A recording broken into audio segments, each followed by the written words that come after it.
ആനയിടഞ്ഞ് അപകടമുണ്ടായ കോഴിക്കോട് കൊയിലാണ്ടി കുറുവങ്ങാട് മണക്കുളങ്ങര ക്ഷേത്രം വനമന്ത്രി കെ ശശീന്ദ്രൻ സന്ദർശിച്ചു.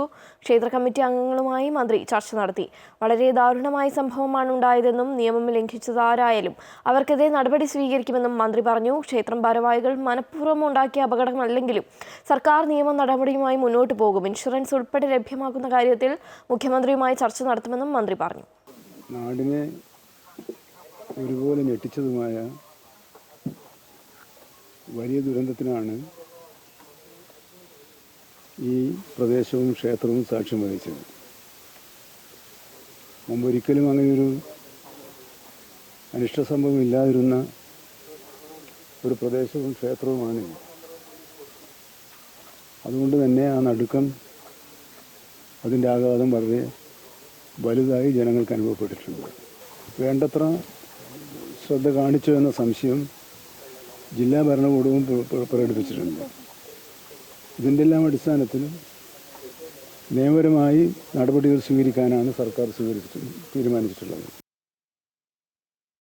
വിശദാംശങ്ങളുമായി കോഴിക്കോട് നിന്നും വർഷ ഗിരീഷ് ചെയ്യുകയാണ്. വർഷ, ഇപ്പോൾ ഈ ഒരു അപകടമുണ്ടായ സ്ഥലം വനമന്ത്രി സന്ദർശിച്ചിരിക്കുകയാണ്. അദ്ദേഹം എന്തൊക്കെ കാര്യങ്ങളാണ് അവിടെ എത്തിയതിനു ശേഷം പറഞ്ഞത്? ശ്രീകാർത്തിക, ഇന്ന് രാവിലെ 8 കൂടിയാണ് വനമന്ത്രി കെ ശശീന്ദ്രൻ ഈ ആനയിടഞ്ഞ് അപകടമുണ്ടായ കൊയിലാണ്ടി കുറുവങ്ങാട് മണക്കുളങ്ങര ക്ഷേത്രം സന്ദർശിച്ചിട്ടുള്ളത്. അദ്ദേഹം ക്ഷേത്ര കമ്മിറ്റി അംഗങ്ങളുമായി ചർച്ചയും നടത്തിയിരുന്നു. അദ്ദേഹം പറഞ്ഞ പ്രധാനപ്പെട്ടൊരു കാര്യം, ക്ഷേത്ര കമ്മിറ്റിയുടെ ഭാഗത്തു നിന്നും മനഃപൂർവ്വം അല്ലെങ്കിൽ കൂടി ഉണ്ടായ അപകടം വളരെ ഗൗരവമുള്ളതാണ്. അതുകൊണ്ട് തന്നെ ആരായാലും മുഖം നോക്കാതെ നടപടി സ്വീകരിക്കുന്നുള്ള കാര്യം തന്നെയാണ് വനമന്ത്രി കെ ശശീന്ദ്രൻ ഇപ്പോൾ മാധ്യമങ്ങളോട് പ്രതികരിച്ചിരിക്കുന്നത്. നാട്ടാന പരിപാലന ചട്ടം ലംഘിച്ചതായി ഇന്നലെ വനംവകുപ്പ് നടത്തിയ പരിശോധനയിൽ കണ്ടെത്തിയിരുന്നത്. അതുകൊണ്ട് തന്നെ വളരെ ഗൗരവമുള്ള വിഷയമാണെന്നും ഈ നിയമ നടപടിയുമായി സർക്കാർ മുന്നോട്ട് പോകാൻ തന്നെയാണ് തീരുമാനമെന്നും മന്ത്രി കെ ശശീന്ദ്രൻ അറിയിച്ചിട്ടുണ്ട്. അതോടൊപ്പം തന്നെ അദ്ദേഹം പറഞ്ഞ പ്രധാനപ്പെട്ട ഒരു കാര്യമെന്ന് പറയുന്നത് ഈ മരണപ്പെട്ടവരുടെ ഇൻഷുറൻസ് തുകയാണ്. അത് സംബന്ധിച്ച് മുഖ്യമന്ത്രി ഇന്ന് കോഴിക്കോട് മുഖ്യമന്ത്രി എത്തുന്നുണ്ട്.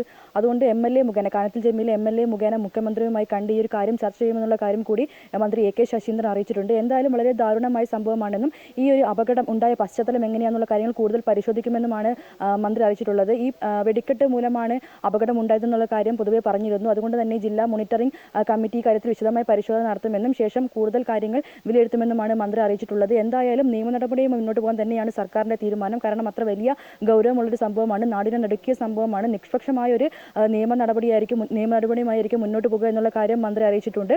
അതുകൊണ്ട് ശേഷം ഈ ക്ഷേത്രം സന്ദർശിച്ച ശേഷം മന്ത്രി പിന്നീട് ഈ മരണപ്പെട്ടവരുടെ ലീല, അമ്മുക്കുട്ടി എന്നിവരുടെ വീടും സന്ദർശിച്ചിട്ടുണ്ട്. അവരെ കുടുംബാംഗങ്ങളുമായി അദ്ദേഹം ചർച്ച നടത്തി. എന്തായാലും അവർക്ക് നഷ്ടപരിഹാരം സംബന്ധിച്ചുള്ള കാര്യത്തിൽ ക്ഷേത്രമാണ് തീരുമാനമെടുക്കേണ്ടതെന്നും ഇൻഷുറൻസ് സംബന്ധിച്ചുള്ള കാര്യത്തിൽ എന്തായാലും മുഖ്യമന്ത്രിയുമായി ചർച്ച നടത്തുമെന്നുള്ള കാര്യം കൂടി മന്ത്രി അറിയിച്ചിട്ടുണ്ട്. ശരി, വർഷയാണ് കോഴിക്കോട് നിന്നും വിവരങ്ങൾ പങ്കുവച്ചത്.